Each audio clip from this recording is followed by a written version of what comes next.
মেয়ের কেকটা করতে, করতে আমার একটা কেকের অর্ডার ছিল। সেই কেকটা আমার ডেলিভারি দেওয়ার ছিল। তো আগে থেকে আমি কমপ্লিট করে রেখেছিলাম কেকটা। শুধু নাম লিখানো আর কিছু ডেকোরেশন বাকি ছিল।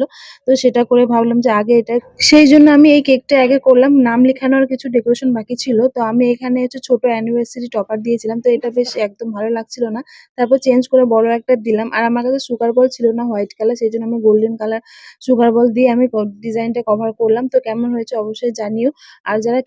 আর যারা কেক নিতে চাও অবশ্যই আমার সাথে যোগাযোগ করতে পারো।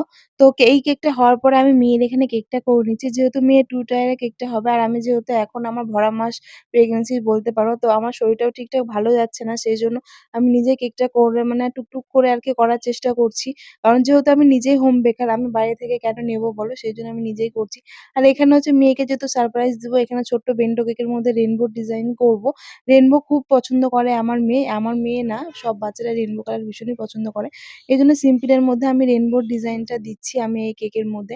আর তার মধ্যে এই কেকটা হওয়ার পরে তারপর আমার এই কেকটা দেখতে পারো মেয়ের যে অর্ধেক করে কমপ্লিট করে রেখেছি। বাকিটা পরে দেখাবো তোমাদেরকে। চলো টাটা।